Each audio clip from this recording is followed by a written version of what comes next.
I'll tell you what. Let me just put on a the intro. I'll put on the old intro, and that'll give us a minute and a half, and that'll allow people time to come in. So we'll be right back with our new friend.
What's happening, everybody? We got a new friend in the house, Virginia Ginny Jablonski. Is that right?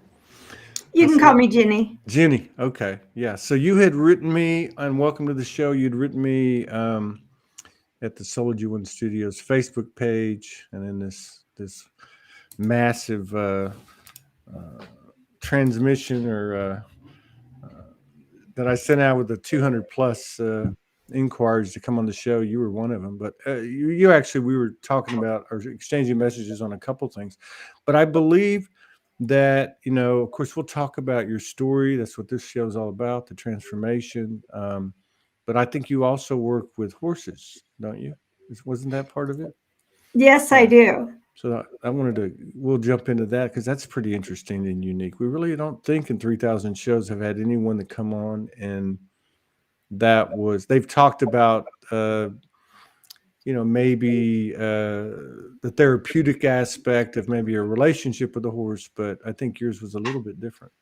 So welcome to the show. And I just have to ask you, when did you wake up? My second near-death experience in 2012. Oh, go figure, 2012 for you. So what kind of experience was it? Were you did you have a bead on something was changing already in the world and in yourself? Or you were just plugging along in the 3D as we all were, dumbed down or whatever you want to call it? Very dumbed down. I was a diplomatic protection agent and I was very asleep. And like many other people who have, who've you've interviewed, in fact, the reason I contacted you is because some of the questions you ask your guests, I go to sleep at night and pray that you would ask me those questions. Like, oh my gosh, I wish someone had asked me that question. Basically, I was in a job I should not have been in. I very traumatized, like many other people you've talked with, and had a lot of abuse in my younger life, etc., and very challenging family situation. And it basically took me offline. It took me offline, and I had extraordinary pain. And after 7 years of misdiagnosis and trying all manner of non-narcotic medicine, finally I went ahead and took the opioids that the doctors always wanted to give me. And 4 years later, it caused my brain to forget to tell my lungs to breathe. And I had a near-death experience. And in that, I had a stroke, which is why the left side of my face kind of droops down. And when I woke up, very abruptly, I could see multidimensional energy. I could hear plants and animals and insects talk. I could see people's souls. I saw much more than dead people. Let's just put it that way. Yeah. And because of that, I was compelled on a journey to find out what it all meant. Wow. In a nutshell, my journey was me realizing that I was traumatized and finding new and unique and clever ways to heal myself, and being shown sort of a lot of people that have near-death experiences, it's like the phone line is never hung up, right? There are messages and there is a knowing, but the messages were never the answers. The messages were always look over here, showing me past lives, thousands of past lives, where I had lived out similar circumstances or made similar choices, or resolution in this life was the preferred outcome. But I was never given the answer. So I traveled and I studied and I talked to hundreds and hundreds of people and found what worked for me. Yeah. That sounds like a good synopsis. But we are interested in the intricacies of the nutshell.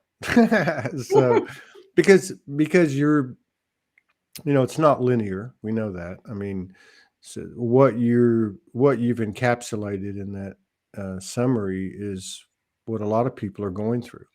Different parts of what you touched on. So I can think of a lot of things. So I hope these are the questions that you thought about while you were laying in bed thinking over the years. But so, like, first of all, because I don't think it's something that we can just put behind us, because it's such a big part of so many people's experiences, and that is childhood trauma. You mentioned that you had childhood trauma, and I'm pretty certain that you've heard people talk about it on the show here. But my question there, unless you want to talk about any of that, that's up to you, is was there any type of thread from the moment that you had this second near-death experience to the trauma / the releasing of the trauma? Did it come later? Did it help you in any way? Was that cleared already, or did it help you clear it?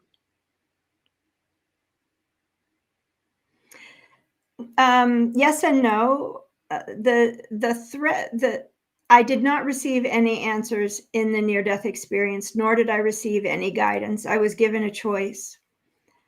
When I came back, I said to my husband, I have to get off of opioids. I had never heard about an NDE or the word spirituality or read a self-help book in my life.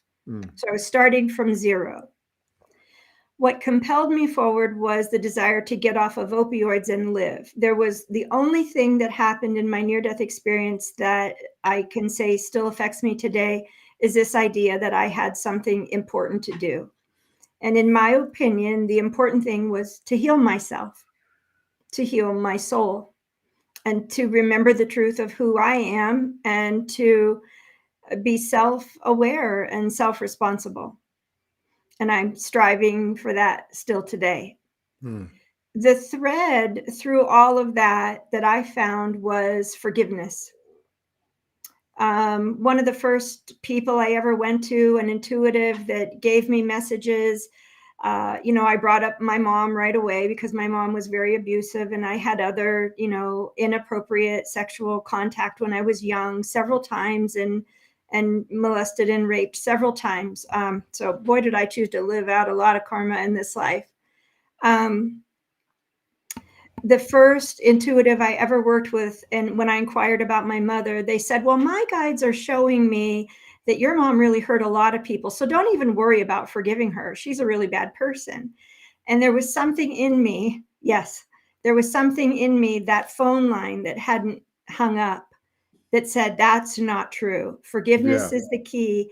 And the first time I ever heard this, and I hear it every day, forgiveness is the key, love is the answer. Yeah.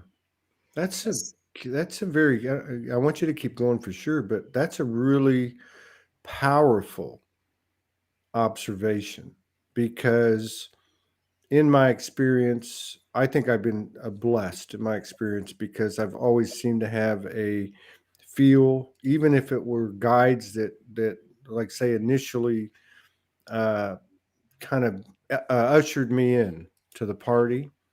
Uh, if their when their um, message or frequency uh, showed any egoic or agenda or whatever, I trusted myself, right? And then I went, wait a minute, and I didn't throw them out necessarily, but I said, hey, I'm commanding this ship now. So I think that's really interesting that you said you have this the phone line never hangs up.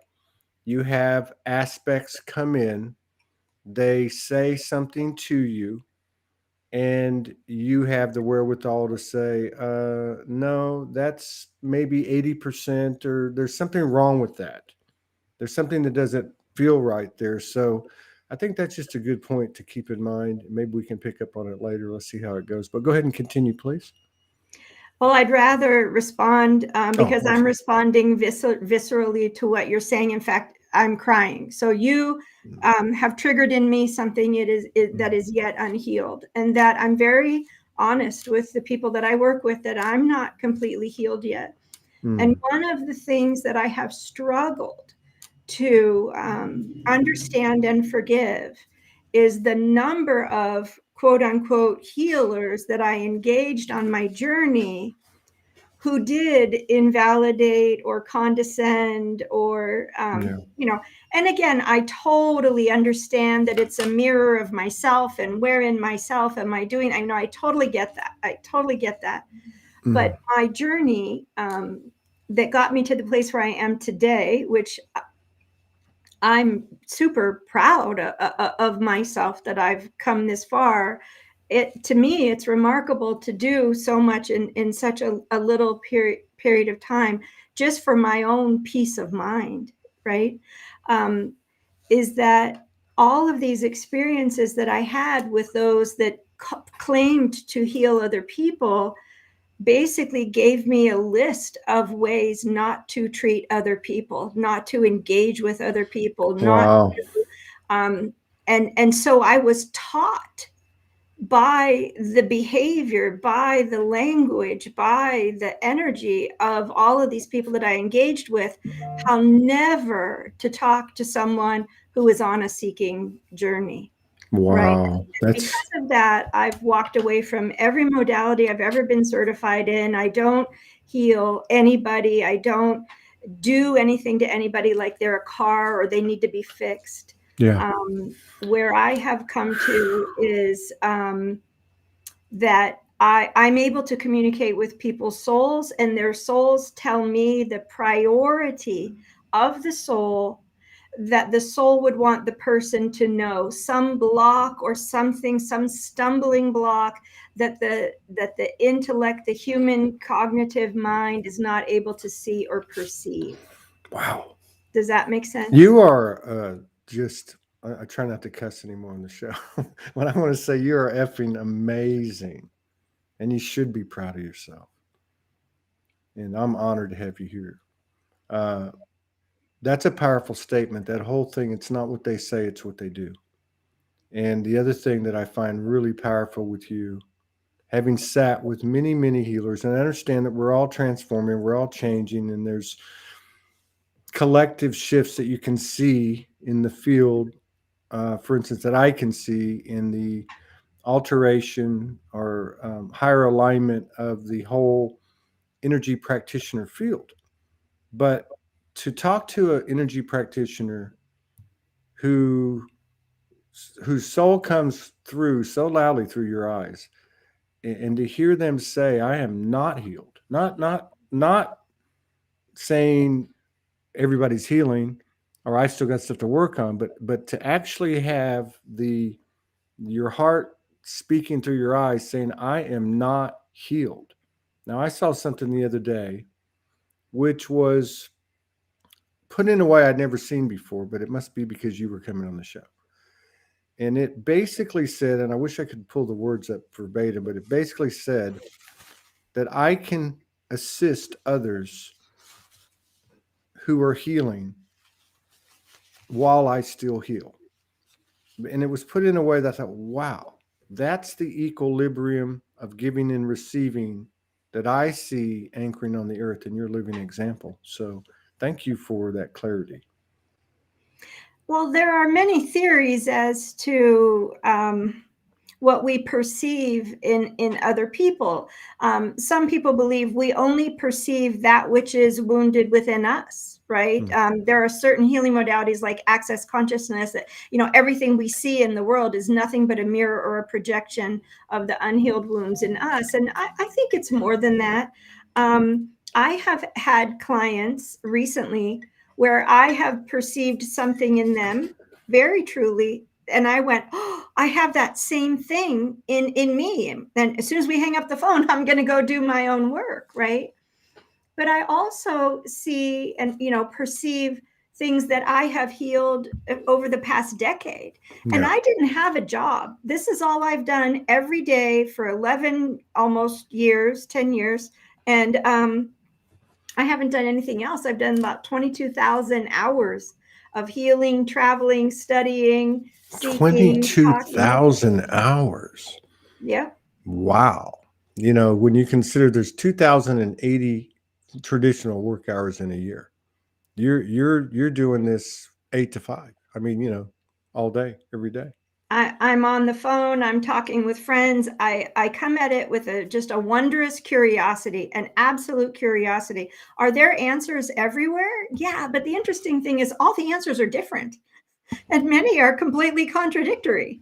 So, from my perspective, each and every individual, their experiences are their truth, and I try to honor that. And from the shamanic perspective of what people see and perceive is their truth or their wound or whatever that might be. And when I hear people say, well, if I don't experience it, it's not true, then I feel like that's invalidating people. And if my journey has given me nothing, it's the gift of compassion for other people that are going through a very similar thing. And how many of us are attempting, doing our level best to wake up and be good and open our heart and be in alignment and find, a community where we can work and talk with people. But there's just so much judgment and competition floating around that it's really hard to share what we are seeing and perceiving for fear that we will be judged. And that's a huge, unworthiness is a huge primary wound of humanity. And it just keeps getting reinforced. Wow. Here we go again with these coincidences, but like I'm halfway through a post and basically it says, I'm tired of the judgment. I'm tired of the condemnation. I understand it. We're all, to your point, we're all going through it. There's not a person on the face of the earth. I don't care if it's Hitler. Every one of us showed up here for this experience, and it's tough. Karma is a bitch, right? Or whatever you want to, however you want to put it.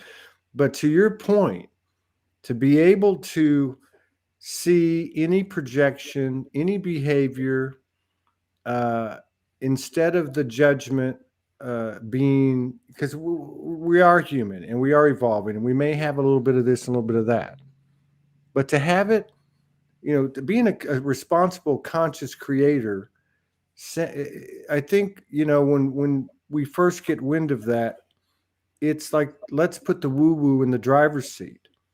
But it's really not the woo-woo in the driver's seat. It's a human being, just like right now, who's given the ups and downs of the energy and the ups and downs of life, consciously saying, as a priority, I'm going to look at anything that comes my way that might be less than comfortable, and I'm going to look at it from compassion. I'm going to attempt to look at it from compassion. I mean, I get there, but I'm going to look first at, hey, they're just like me. Not that we're both soul, spirit, perfect, light bodies and all that, but that we're two humans going through the grind. Okay? Because even in this ascension, even in the last 10 years with all this expansion, it's still a grind. You know what I mean? So I appreciate what you're saying. It's a valuable. And there are a lot of people out there who would seek to minimize these experiences or to oversimplify, and that's certainly not the people that are attracted to me in my conversation, are the people that all you have to do is just be the light, choose a light, everything is going to be fine, and just focus on the here and now and everything's going to be great. Right? Because I see energy. And I'm not making this up. I believe can you. see the subtle bodies. I can see the influences. I can see the subconscious and the thought patterns. And to know that there's something underneath, and what's underneath that, and where are the wounds. And that's why I teach classes on self-awareness. And I have a 2-hour lecture on where thoughts come from. A 2-hour lecture on the source and the consequences of our thoughts. Because a lot of people think that their thoughts, they judge themselves for their thoughts all day long, not knowing that they can actually use their discernment to determine what is the source of the thought. Is it someone that I just walked by on the street? Is it the sad person in the grocery store? Is it the non-physical entity trying to promote negativity so they can feed off of that negative energy? Is it the wounded part of me from when I was a child? Is it my wounded masculine? Is it my wounded feminine? Is it an archetypal experience that I'm having? And there's a lot of encouragement out there. Just make friends with your shadow, or make friends with the archetype, and sort of ride the wave. And here's all these coping mechanisms. And my message is, coping mechanisms work until you don't need them anymore. But my message is we can get to a place where we don't need them anymore. We can get out of the archetypes. We can resolve these things. We can find the source of this. But it takes some courage to believe that all of this non-physical woo-woo stuff is actually real. Mm-hmm. And I don't have to question whether it's real, because I can see it, sense it, feel it. Tell me about that. You were bouncing around in 3D. You have this opiate reaction. You have an out of body, near death. You come back into conscious state or awake state, and you're seeing the world differently, to say the least. What are you seeing when this happens? What did it do to your ego and human self? And did it remain with you through today?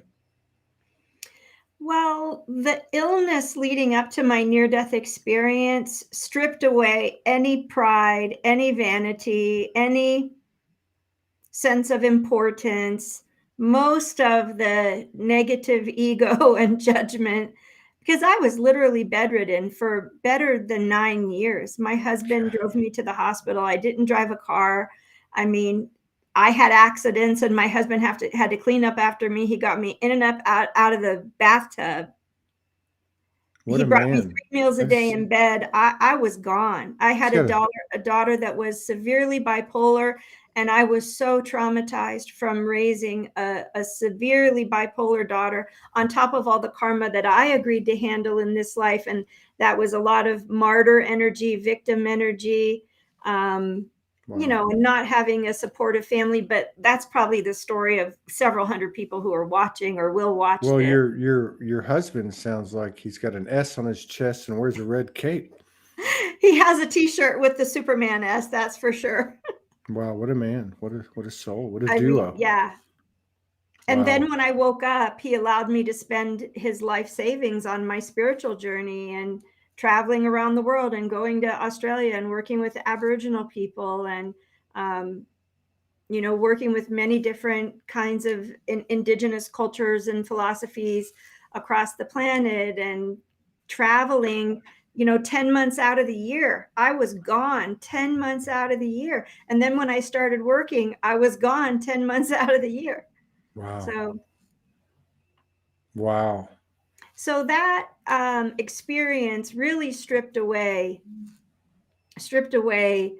a lot of that. I had no pride left. I mean, I literally had to pick up my pride and find my pride and then heal my pride. So a short time ago, it just wasn't there, and it gave me compassion for other people going through it. And then when I realized why I had experienced it, that's why I began speaking out against the opioid crisis and overprescription of opioids, is because 90% of my severe chronic pain, was trapped emotions and unforgiveness, memories that my brain had not yet processed. And so my being able to see that and understand that for myself, in my opinion, helps me to say to other people, I've been right where you are, and this is how I did it. It's not a one and done event. I can't promise you're going to be out of pain in a month or 3 months, but I promise you, if you go on a journey of self-awareness and self-responsibility, if that is your soul journey and you are doing it in alignment with your soul, then you can right the ship. Right. But all of these shiny tools of manipulating the reality in the quantum field and manifesting the fancy car or the best this or that or whatever, that's all not always in alignment with our soul. And so people wonder then why things, aren't working out. And my perspective on that is the best way to manifest is just heal your wounds and get in alignment with your soul, and the seas will part and everything you need will come to you. It's a slower journey, but you won't have to keep coming back life after life, because you're more in Life alignment within now. life, or even life within life, as people talk about loops. You Yes. Thank you for that. I want to keep going with that. I want to back up just a second, though. You said something earlier, and it was many a true word spoken in jest, because I do that a lot. You said that you talked about the traumas that you went through um as a child and as a young person, and you mentioned that you must have had a lot of karma. I was just curious. Have you had any intel for yourself or the collective, or how things work? I've never really thought about. I've always thought about, when I listen to people talk about experiences like yours. Oh wow, this is how they set things up for themselves, and I guess maybe in some respect that's true from a higher perspective. But I never thought about, was it karma? You said you had a lot of past life experiences, for instance. Did you have any that gave you that information or led you to believe or to understand that possibly it was karma? I mean, did you have any um, past life memories where you were more of the perpetrator than the victim? All the above. Mm. All the above. And I was maybe 50 or $60,000 into my healing journey, year and a half, 2 years, when I went to Australia in 2014 and worked with the Aboriginals. And that is when I first heard that all the information I had been given was actually information that I could use to heal myself.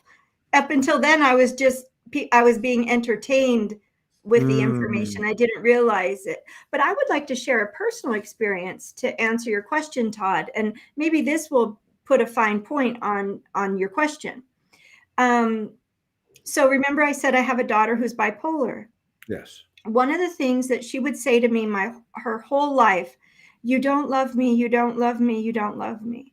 Well, everything I did, in my opinion, demonstrated to her that I did love her and that I was trying to help her, and I really was doing the best I could. And recently we found a past life where I was her mother, go figure, and I had been abducted. It was like a medieval time sort of scenario where, a woman, for whatever reason, was abducted and murdered. But I didn't come home, and she was my small child. And so Mm. she felt abandoned by me. And even though I didn't abandon her in this life, she had that pattern, she had that Of belief in her course. soul blueprint, which affected her DNA. So her subconscious was programmed to believe that I would abandon her and I didn't love her. Does that make sense? Absolutely. And, as I'm listening to you, uh, and just further reflection in the moment of the way things have been coming out, a couple of things. One is I feel that in this life, in this incarnation, this time, those that have been closest to us, it would only make sense as this thing comes to in the end of a cycle of cycles, right? The big cycle ending. That those that we've had so much interaction with through incarnations, maybe here and otherwise, would be the players, like your daughter is to you. But the other thing that I've been thinking about lately, which you're bringing up for me, is, God, I wonder how much of this crap is not even from this life.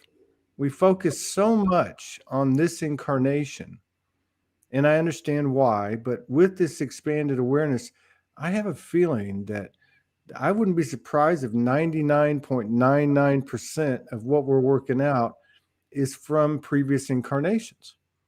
I don't know. What are your thoughts on that? I'm just curious. Yes, very much. And I'd like to tell the end of the story with my daughter real quick, because I think Yeah. it'll also answer this. So, yes, your questions are genius. I wish I could have you ask me questions for 6 hours.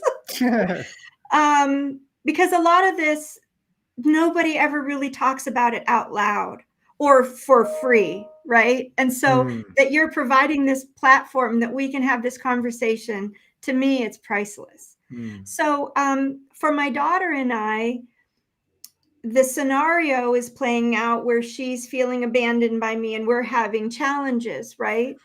Well, in this life, we made a different choice not to give up on one another and to heal, to each heal and to resolve the situation. So, a lot of you had asked, do I feel, and how is it that the karma is planned or played out? And put very, very, very, very simply and totally overgeneralizing it, it's that we can be faced with the same issue, the same challenge, the same trauma, but have the opportunity to make a different choice yeah. or resolve or heal or forgive or let it go. Forgive ourselves for betrayal of self, perceived wrongdoing, etc. And so I think you're right, Todd.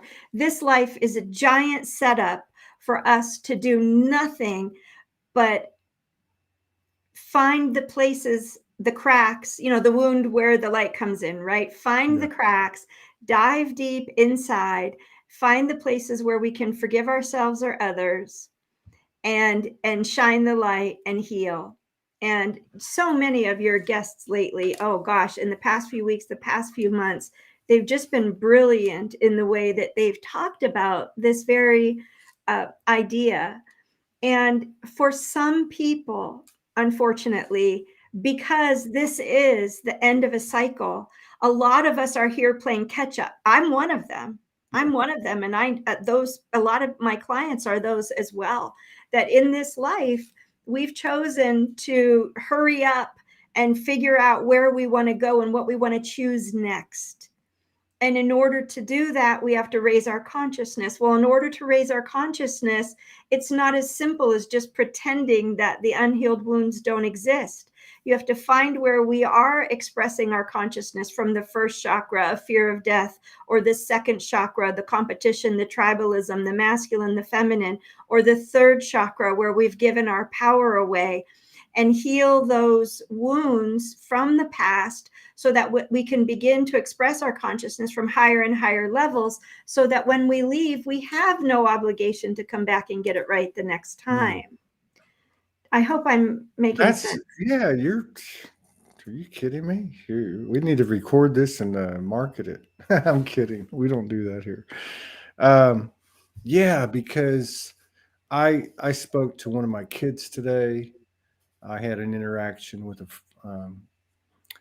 contemporary yesterday, and other interactions, because everything really is expanding to me. It's like reading a book and you're turning the pages, and what used to didn't seem related, it's just everything's becoming clear. And but one of the things I came to is like, wow, in these interactions, and they can be business, they can be personal, romantic, your family, whatever. You know, there's a lot of commitment and devotion and loyalty. And what you're talking about, these ups and downs, the yo-yo effect, the misunderstandings, the karmic, playing out for new choices. I mean, it's like these things that have been casualties that have produced frequencies of, say, betrayal, or the perception of betrayal, or the consciousness of betrayal. I mean, this is all just collateral damage, isn't it? Yes. It really is. Going back to one of those four agreements of Ruiz is don't take anything personal. And again, back to what you said at the beginning and what you represent so well, because you know me, I mean, the human is the hero. And that takes on a new definition every day. And you've brought it to a higher definition, which is we're all doing the same damn thing. I mean, that's respect. I mean, not just respect for each other, but from the universe. This is not an easy playground here. It could be the hardest one we've ever been on. It would make sense that it is. But yeah, just the realness of what you say without, pointing out the cracks in the programming that we have produced to try to bring into alignment the programming that we inherit. You know what I mean?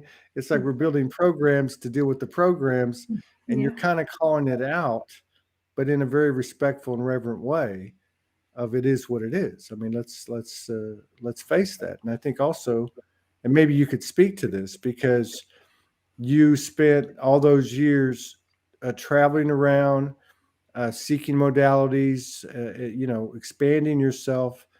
Yeah, you spent money, you spent time, and you mentioned earlier that you let them all go. What was the value? Was the value what you thought it was? Was it just a situation where you outgrew it, or you know what I mean? Were they the right stepping stones? I mean, what are your thoughts on that? Well, yes to everything. There was value in all of it. And the least of which is having the lexicon, right? Being able to communicate with somebody that understands things from a Hindu or Vedic perspective, or someone who their lexicon, their understanding is the Kabbalistic tree of life, Jewish mysticism, right? Or someone who speaks from a more shamanic perspective. And there are many wide variety of shamanic perspectives, and I've studied like 4 or 5, but I've read a little bit and watched a little bit about probably a dozen. I see that there's a value in learning the protocols, but everyone I learned, I kept trying to tell the teacher, but you're doing it wrong. Or if you take out this piece, it'll work better. If you put this piece in, it'll work. It was like I didn't follow anything to the master level. Okay. Because I didn't spend multiple decades studying one thing. And there are higher solutions and higher answers down some of these paths. There really are. But what I kept seeing was that the protocol over and over and over, the theme for me is the protocol totally gets in the way and invalidates the human experience. So if you wanted a session with me, or you asked me to, tell you what your soul wanted you to know, how does a protocol foster that? So the shamanic perspective of shutting up and listening and trusting that the truth will be revealed. And then when we're shown the wound, that we will also have faith that we will be shown how to heal the wound, is the simplest and easiest way. And the intellect, the left brain, the protocol, the I know more than you, the I'm right and you're wrong, all of that gets in the way of what is the truth of your soul, or what is the truth of an animal's soul. Does that make sense? And a question I also wanted to real quickly throw in here, because I don't know how much time we have left. You recently asked somebody the question. I'm sorry, this is such a genius question. Are the kind of clients coming to you different? Do you see the energy shifting and changing? And I just want you and everybody in the audience to hear me say, when I say I am seeing people whose souls are the most highest angelic beings I can ever imagine being confronted with in my life.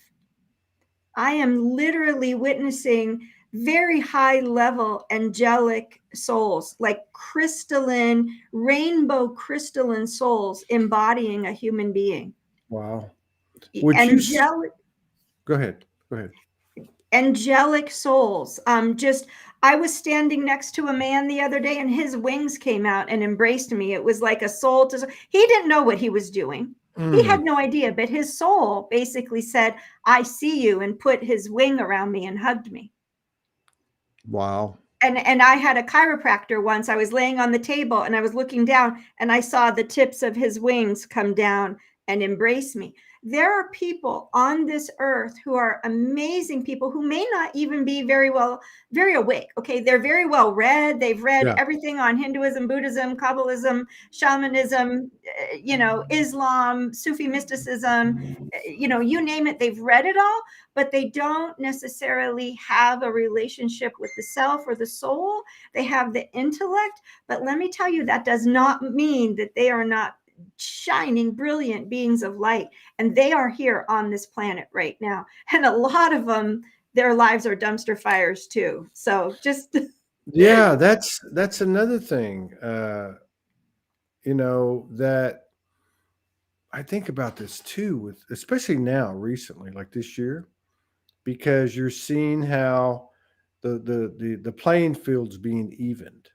Like you're seeing how what we might call a high frequency, well adjusted person is getting rattled. And so my point is that you don't know what's behind that human being. This human being is obviously a vital aspect. It's the center of it all, right? But God, you could have, I learned that on the streets when I was homeless. You would think you're gonna meet people who are crazy and weird and strange, and yes, but we are too.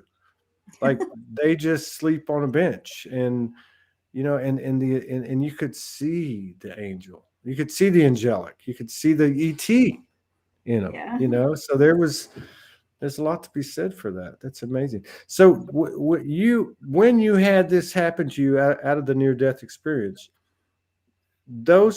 those attributes that you came into reconnection with, they stayed with you, like the ability to see the things that you talked about. Yes, I had a direct connection with my oversoul, basically.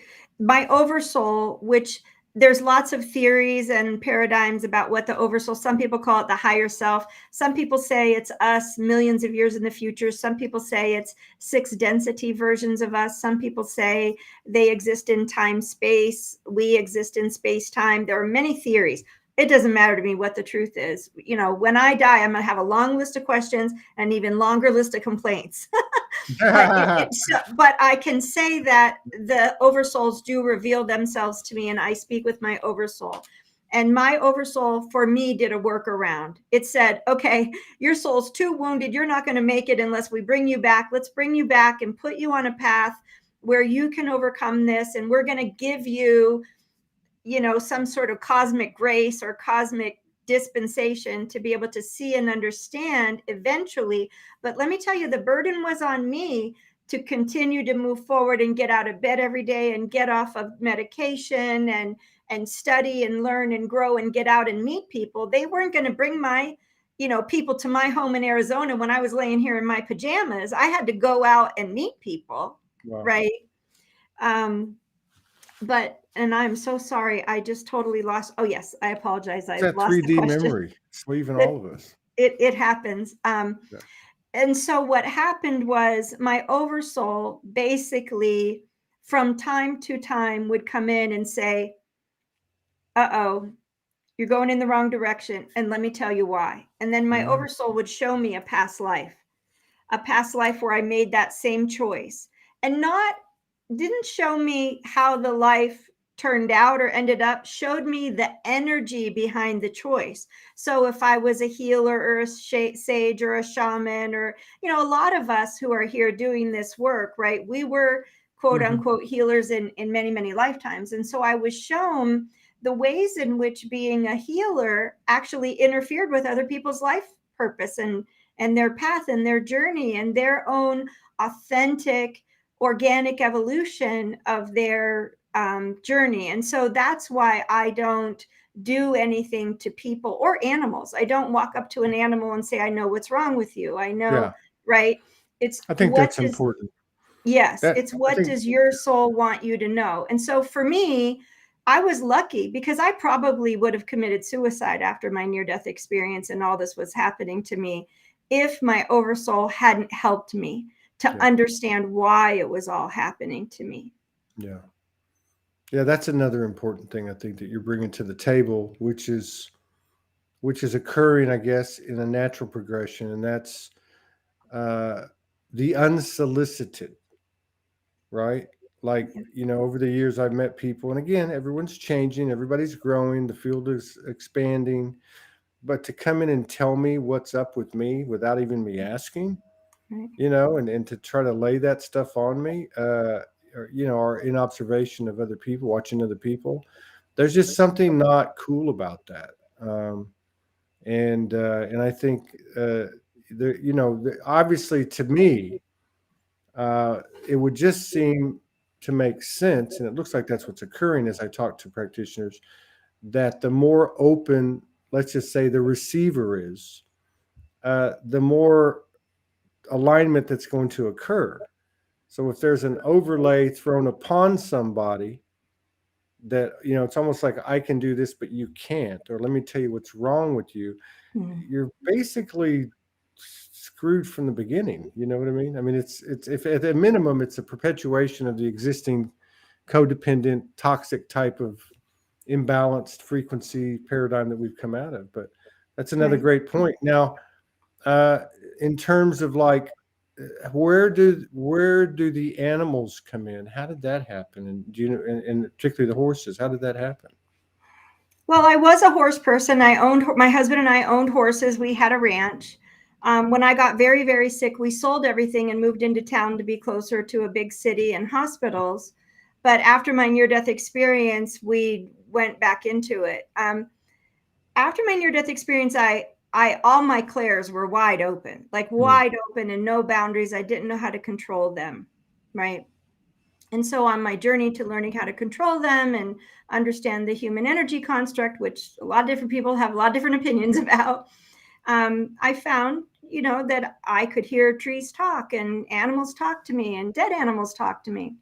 But I never thought that my purpose would ever be to work with animals. I thought my purpose would be to just share my journey with other people.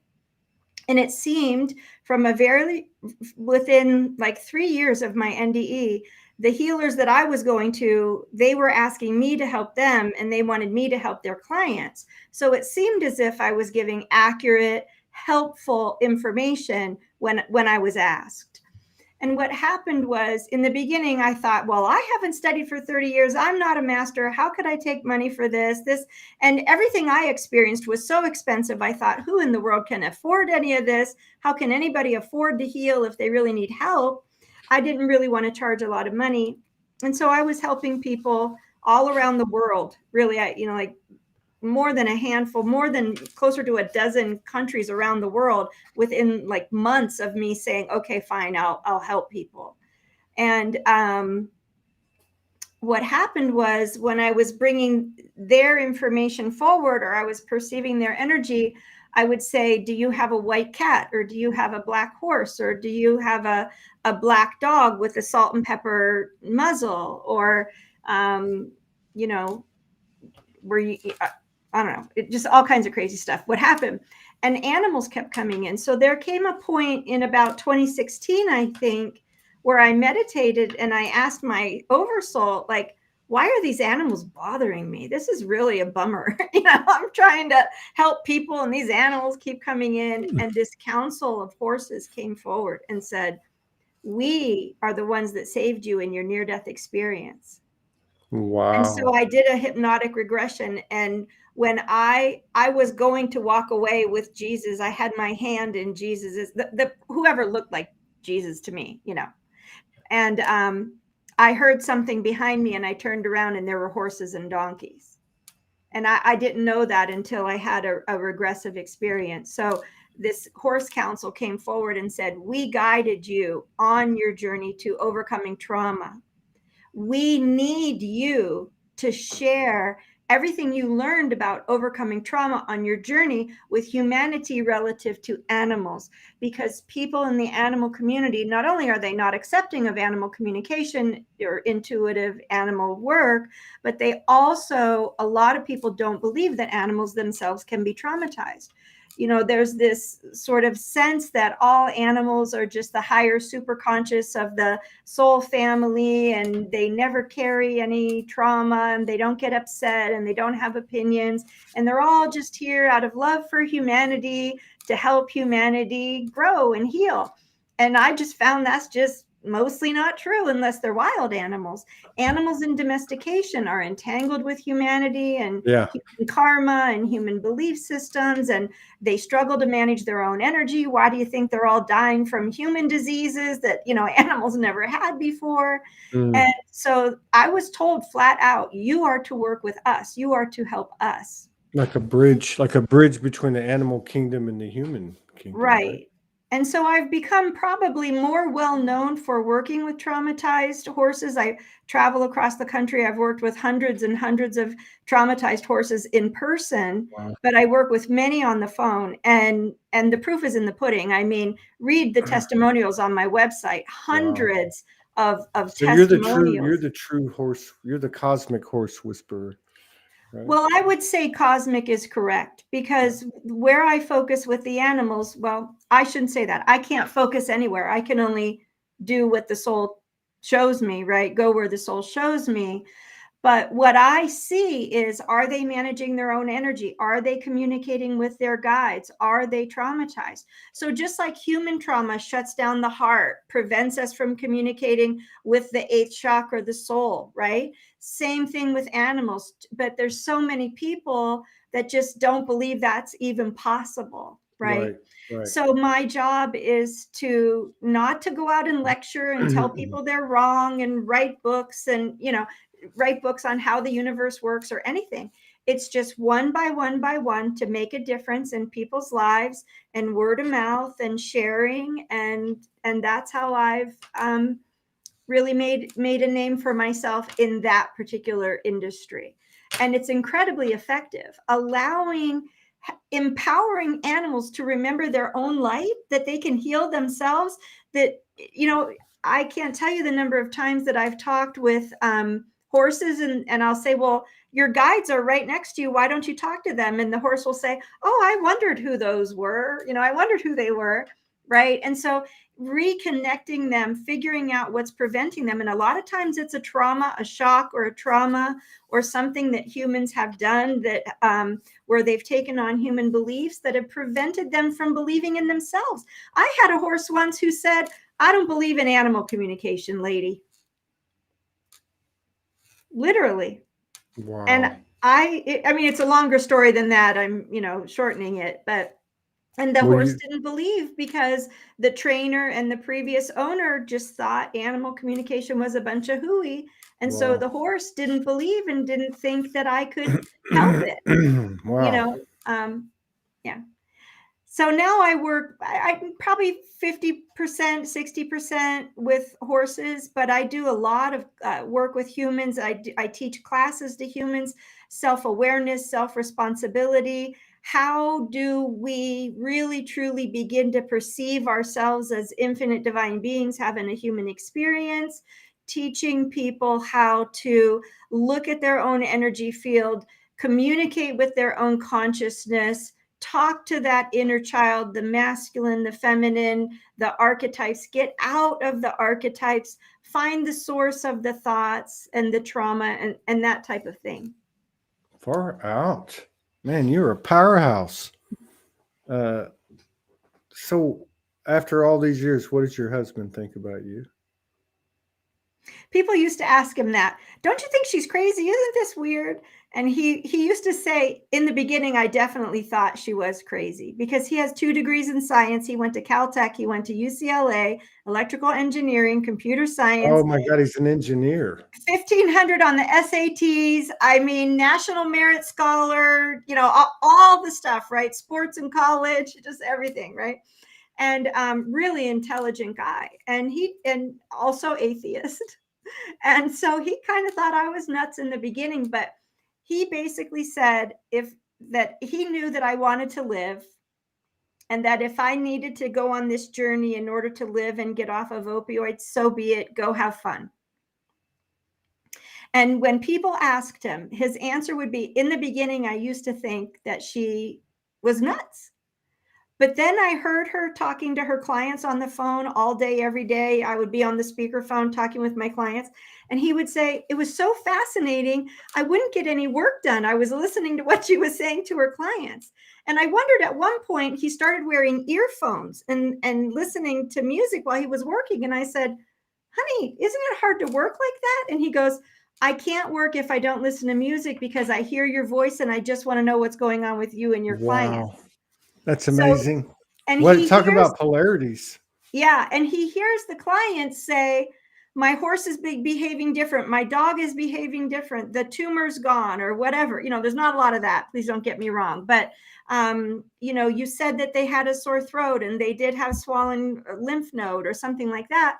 And he just heard it hundreds and hundreds and hundreds of times. And so you can't deny that type of consistency over years and years and years. Yeah, I just think it's fascinating that your whole story, and you know, because together, you know, there's a lot of talk about, you know, divine consorts and twin flame, the soulmate, all that stuff, but you guys are a powerhouse. Really, I mean, it's an amazing testament to the both of you, and you know, individually and together. So you hang on for a second. We got another show in 30 minutes. I'm gonna sign off, and we'll be back with Julie Dara Roberts. And I'm gonna see if I can get Ginny to come back on in a few weeks. So wish me luck. All right, so I'm gonna sign off this.